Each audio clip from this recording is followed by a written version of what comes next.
What's up, y'all? I am Marcus, also known as EMB, and welcome back to From the Dark. From last time, I want to... Oh, we're back in the depths, obviously, here. I did a little bit more farming off camera. I wanted to get some weapons ready for you guys. You see, we're using the Lucerne today. We're going to be using some different weapons as we proceed forward, but... from last time, before we get started here, finishing off the depths, I wanted to say... A lot of people were asking about how Oswald, the partner, actually knew about Petrus's transgressions, if you will. And it's one of those things where I think that Petrus actually came to him asking for forgiveness. And you might say, well, what would a character like Petrus want with forgiveness in the first place? That's so fucking sweet. I love Lucerne. Got the great axe, too. But it's entirely motivated by self-interest, if so, because those who aren't forgiven by the partner are one day going to face the wrath of the Blades of the Dark Moon. So, yeah. That was what was always implied there to me, is that Petrus actually voluntarily went to him looking for forgiveness. Now... what that says about the way he sees his customers, if you will. Such a nasty trap. You know what I mean? Like you go to the partner, you ask for forgiveness. He's like, okay, no problem, and then he's like, you should hear this shit this Petrus guy did. That's one way to take it. Another way to look at that, though, is instead, this is super nasty right here. Oh, I don't want the channeler to be the... He's gonna do the dance. This is exactly what I did not want to happen. Ah well, hopefully he'll come up first. Gonna spam soul arrows. Now gonna come up here and play with me. Come on, there you go, buddy. There you go, buddy.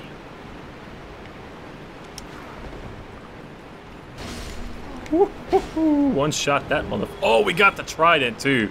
Holy shit. We got the trident. Alright. Trident of the Six-Eyed Channelers, sorcerers who serve Seath the Scaleless in collecting human specimens. Thrusted in circular motions in a unique martial arts dance that stirs nearby allies into a bloodthirsty frenzy. So from this, we find out that the Channelers are actually... associated with Seath. I'm just kind of waiting on that to wear off before I start getting these guys' attention, because they hit hard already. We don't really want to have to fuck with this shit. I love this, how fast that Lucerne goes away. And I will show off the Trident dance here in a little bit, but... so we see that they are associated with Seath, and he's collecting human specimens. And one place where we've seen a channeler so far is in the Undead Chapel, right? So perhaps he's collecting specimens from there. Another place that we find him is here, but I would say he's not actually... This channeler wasn't really collecting specimens. I think he had another role to fulfill, which we'll figure out as we go. It's a very good idea to kill that channeler, by the way, if you're new to this game. Very good idea to kill that specific channeler before you go to fight the boss, because if you don't, he will stand up here and not only shoot at you, but also buff the boss. So it's a really, it's really cool.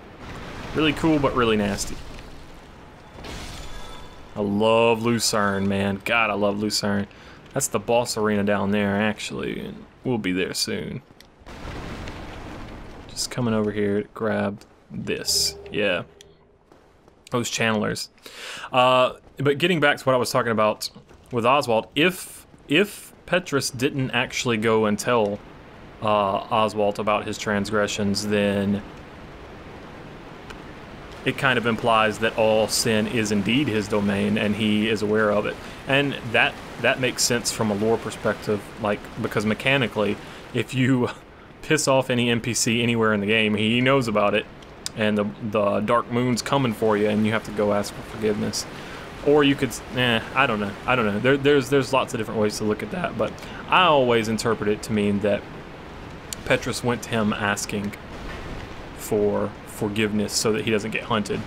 And Petrus to me seems really interested in preserving his own skin.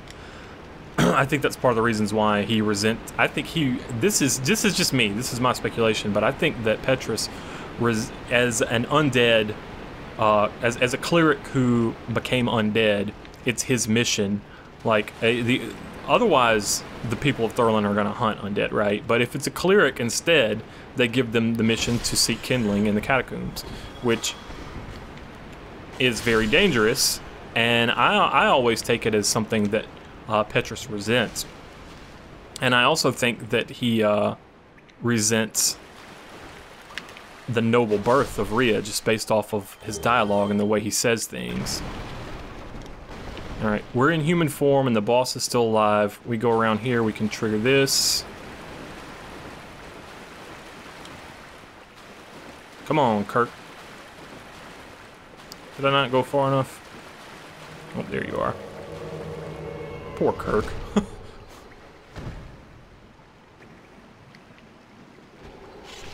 Poor Kirk. Never even had a chance. We will talk more about Kirk as we progress, although we did just pick up a cool item. Let's see. I thought we got, yep, we did. Spiked shield.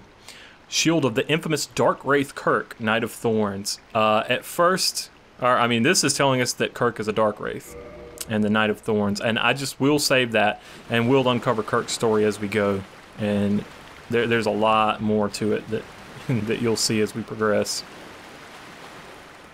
But getting back to, and remember the locations where Kirk actually invades us, because that's actually pretty important.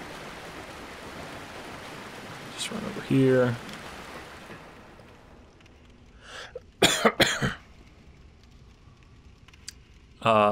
Petrus, he, like I said, I think he resents Rhea's noble birth, but let's just talk to Donald.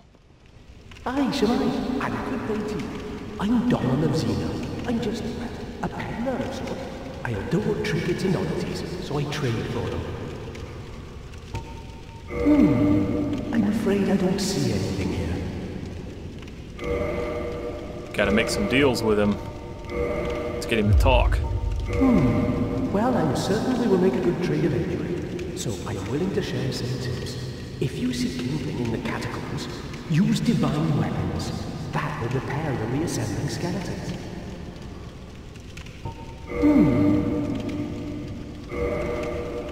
He sells the crystal gear, and this is his equipment here.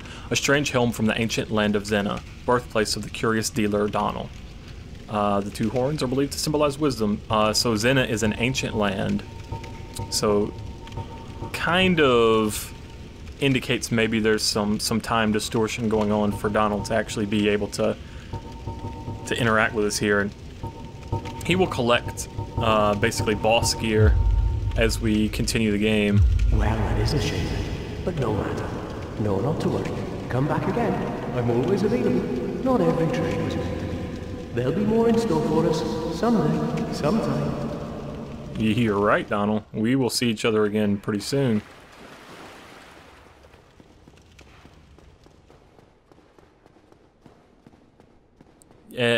Going back with Petrus, one of the things that he said about, or it may have been actually Lautrec, Lautrec that said this about Rhea.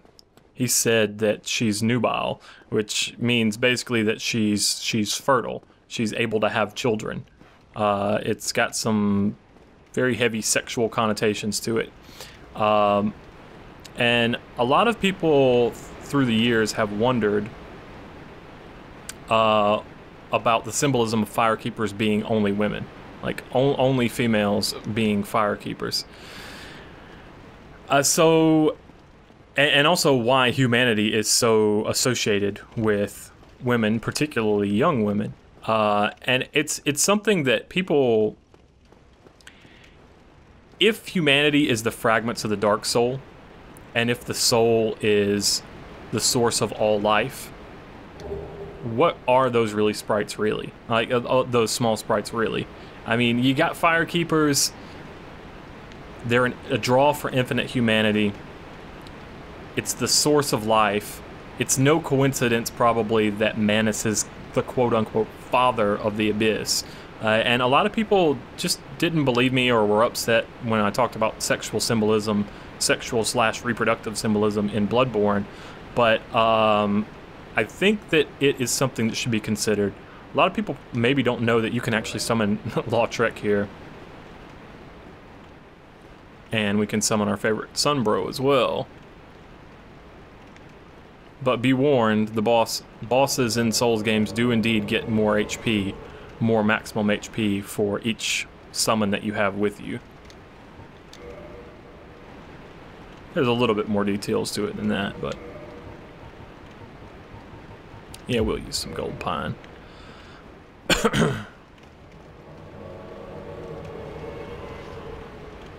In any case, let's just consider more about the true nature of humanity as we go and as we collect evidence. Right now, we are going to take on the Gaping Dragon.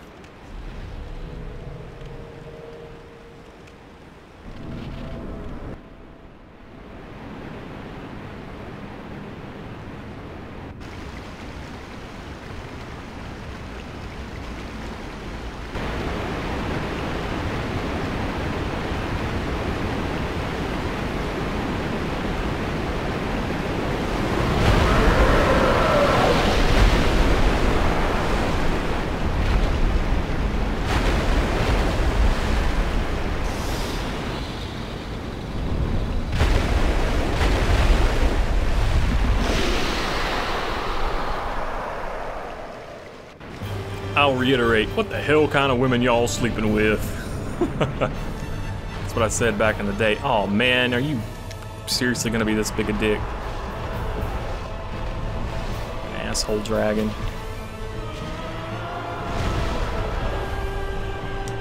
Alright. Come on, lower your tail enough for me to hit, please. No. Oh my goodness. There. Get it. One more. No? I'm not hitting far enough? There, we got it. That's what you do right there. I was wanting to show off how hard this thing can hit if I can whack his head with it, but he's too busy fucking them up. Oh no, that's me. Come on, slam your fucking head down. Yes! Solaire always gets his ass kicked here. Oh shit. I almost got my ass kicked too. Oh, that's not healing. Lautrec tanking it like a boss though, I had no idea.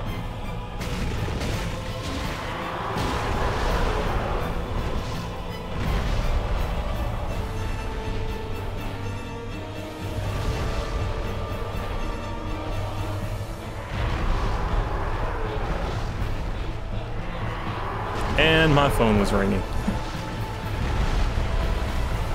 Damn, Lautrec, you're stout.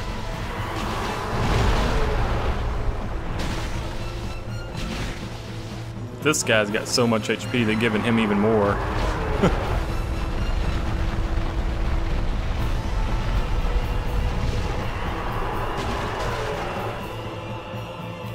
Another gold pine? Seriously? Gonna fly. Come on, slam your head down. Try to bite me. Try to bite me! Eat me!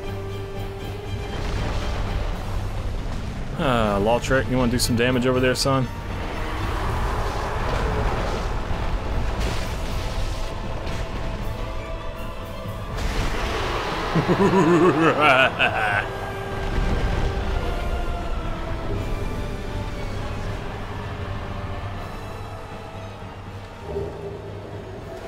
Oh, I missed the pop-up. A badge of the ultimate honor. And here we find this unfortunate warrior set. this dragon, he's very much alive, but the dragons in the world of Dark Souls are kind of stone creatures. Like they're part rock, part mineral, and they're kind of alive, only kind of alive. But after the advent of the advent of fire and the advent of life and death and darkness, most of the dragons were obviously killed, but this is one dragon that survived, but he's been changed by it and corrupted. And according to Miyazaki-san, it's actually the existence of life itself is what corrupted the Gaping Dragon. And the design for this thing, awesome as it is, actually existed from the very early design phase of the game, where Miyazaki-san would give kind of some keywords to the artists and then send them off to develop what they can from their imaginations and then just see what he gets. And one of the things that he got was more or less the design for the Gaping Dragon. Like, it didn't change much from the beginning to the end of development. Gaping didn't. And it's one of those things where Miyazaki-san outright says that it's one of his favorite things is working with artists and seeing their influences and seeing their imaginative processes and seeing the things that they can create. And he finds that to be a better way to create a world rather than just trying to, like, micromanage and do everything himself. Aye, shall I adore trinkets and oddities, so I trade for them.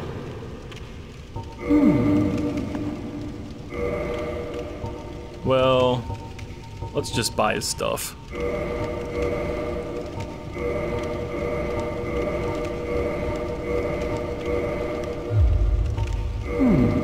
Well, I'm certain we will make a good trade eventually, so I am willing to share some tips. The cursed ghosts of New Londo are formidable foes. To face them, you will require special arms, or a cursed body. The quickest way to be cursed? Try the bug-eyed lizards in the sewer. Desperate measures, to be sure.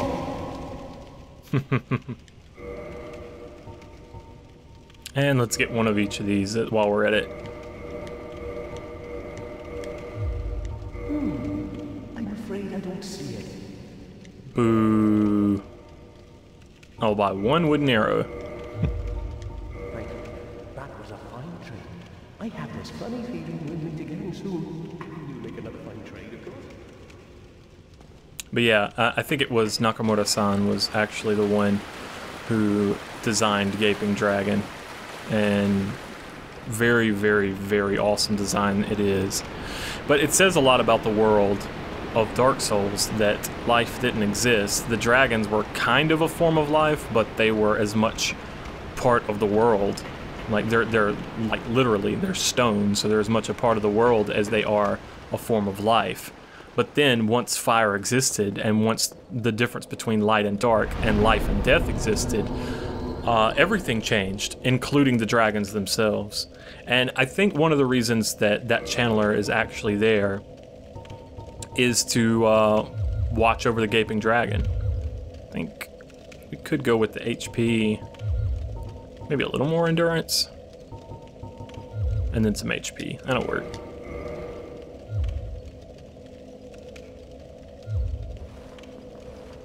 All right. So there's been quite a bit, little bit of lore discussion for this time. Now I want to set up and prepare for our next episode, and to do that, we're gonna do something a little bit different, a little bit different from what I normally would do. Well, we still gonna do this. This is a good source of humanity, by the way. If you're looking to farm humanity, recommend getting the gold serpent ring first, but this is a pretty good source of it. But yeah, we're gonna do things a little bit out of order. Notice how Donald, and it's interesting too, if you get Donald's dialogue here about the ghost of New Londo, it makes a lot of sense. He says, seek, the quickest way to get cursed is the bug-eyed lizards in the sewers. Well, there just happens to be some bug-eyed lizards over here, doesn't there? Oh, fuck. Fuck. Fuck. Fuck! That was not what I wanted at all. Lock on. Fucking don't lock on, Marcus. You won't have these problems. I'm not too upset over the death because, as you may have guessed, we're going there to suicide, although... I'm gonna recover my shit. Yeah, we're gonna get ourselves cursed. We're gonna actually do New Londo. I don't think I've ever gone through New Londo because I was cursed. Like, that's supposed to be one of the main ways to get uncursed in the game, but I don't think I've ever had to do it because I was cursed, right? So, this should be interesting. Oh! Don't lock on, Marcus.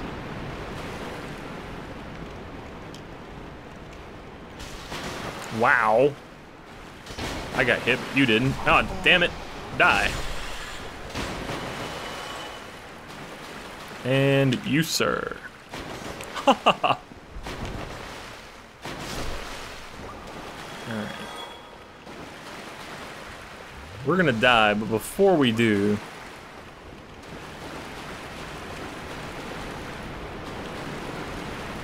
let's try a little something.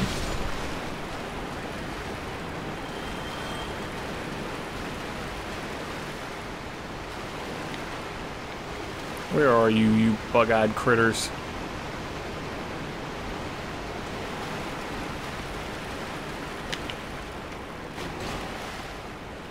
Yeah. Yeah. Thought I could hit him. Nah, I'm trying to do the jump attack and I keep failing. Notoriously hard. There we go. Yeah, you can hit him through that with the jump attack.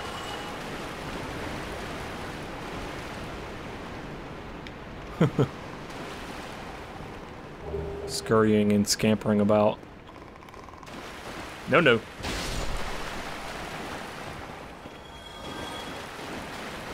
Here you see the cursed corpses of other players online.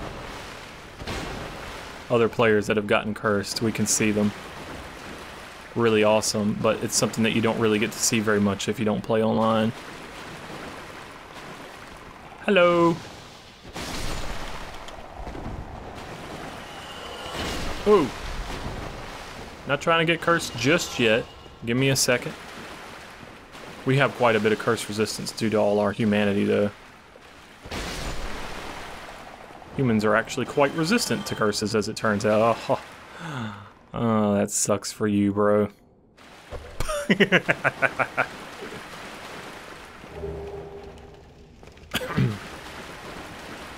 Large soul of a nameless soldier. Oh. We do need to be a little bit more careful than this, though.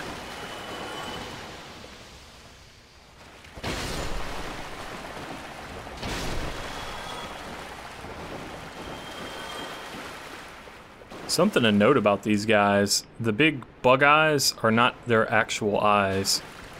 Hold on, if I can flip this guy over so you can... Wait. Wait. Maybe... The camera's not really wanting to participate in my shenanigans right now. Oh, I'll just show you later, don't worry about it. The big bug eyes are actually not the real eyes.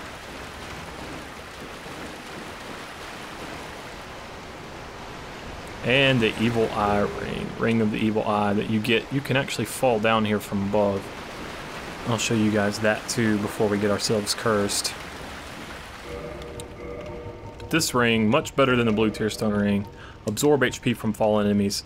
According to legend, this ring contains the spirit of the evil eye, a dark beast which assaulted Astora.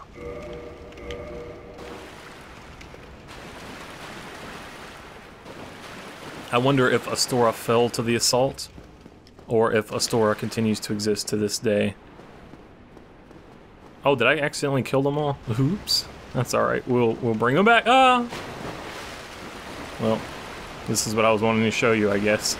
Is that you can fall right down there to it. But if you fall down there without actually taking out some of these bug-eyed lizards, you might regret it, as the Crestfallen would say.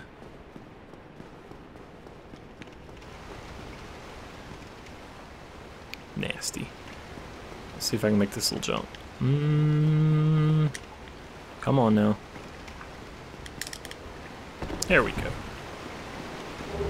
Just for humanity. Humanity. Oh, the humanity. There's another place that you can fall down. I don't recall exactly where it leads, so let's just check it out before we get ourselves cursed. I keep getting lost, man. This place is like a maze or something. I mean, doesn't the game even describe it as a labyrinth, now that I think about it, on the key?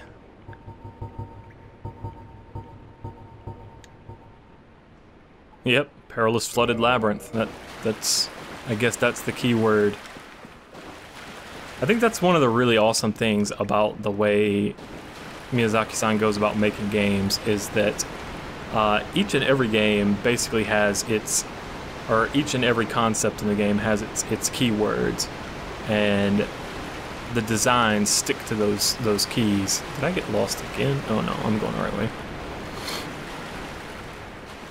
So the keyword for the Gaping Dragon is greed, and like every character in the game represents some sort of philosophy or concept or idea. So it's very much that when you design something from that perspective, then even the things that you don't write, even the lore that you don't write, writes itself. You know what I'm saying? Like I don't know.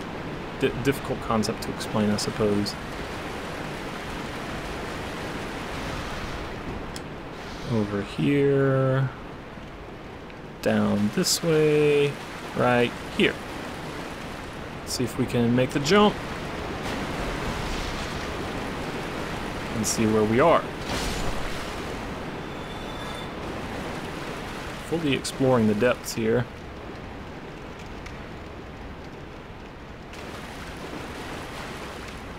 See, this is out those giant rats where the channeler was.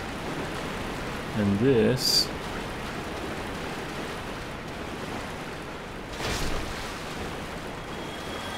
watch our step.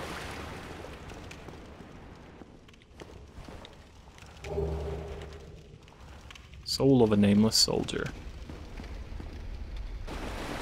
This was the room with the really giant rat in it that we killed when we got the sewer chamber key. Did I just walk right over that? Oh man, that was so sweet. I didn't even know you could do that. I wonder if it only works from that direction.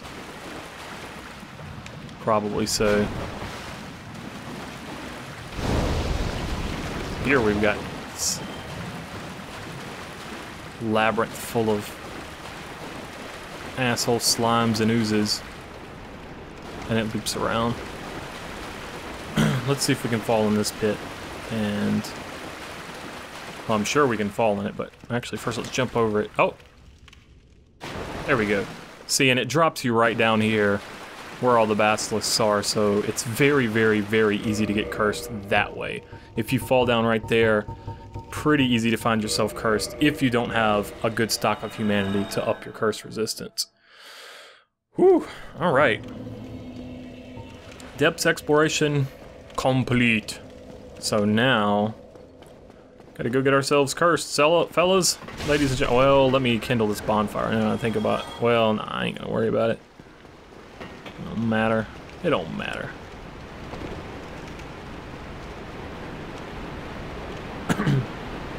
But yeah, I'm definitely interested to hear what you guys think.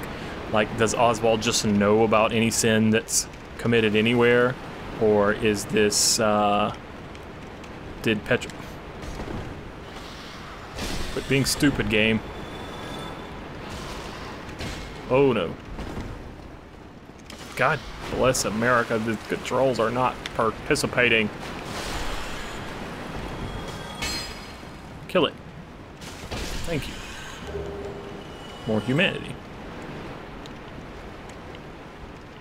And also, of course, about the nature of humanity itself. and how it relates to Manus as the father of the Abyss.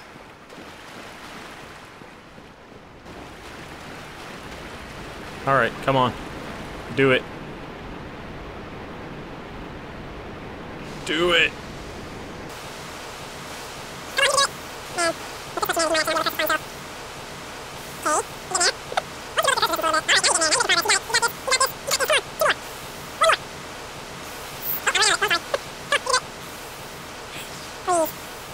Curse me.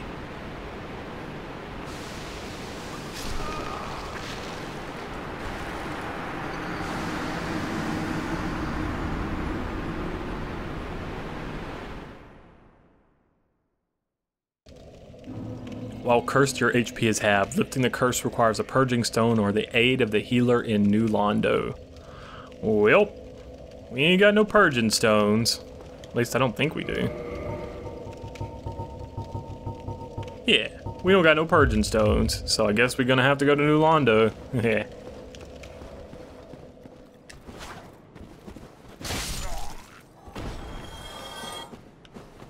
Good old Lucerne. I wonder if anybody here comments on the fact that we're cursed. Oh, hello. Myself. Two things. Then. Nope. What's that?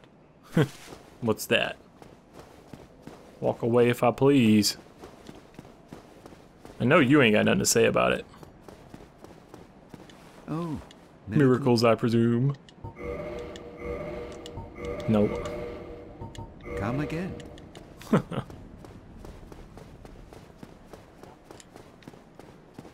You don't say nothing about it either. One last hope. Oi, hold on. Don't tell me. Have you been cursed? Oh, woe is the undead who's cursed on top of it all. Harsh times. Harsh times indeed. No, I'm sorry. Here, let me share a nice tip. Long ago, I was told of a remedician who resides in New Londo. Does he really exist? Well, go and find out for yourself. But don't blame me if he's just an apparition. I have actually never heard that dialogue in all my days. Have you been to the ruins of New Londo below? Just head down the stairs and take the lift. It's certainly worth a visit. It was once an undead city.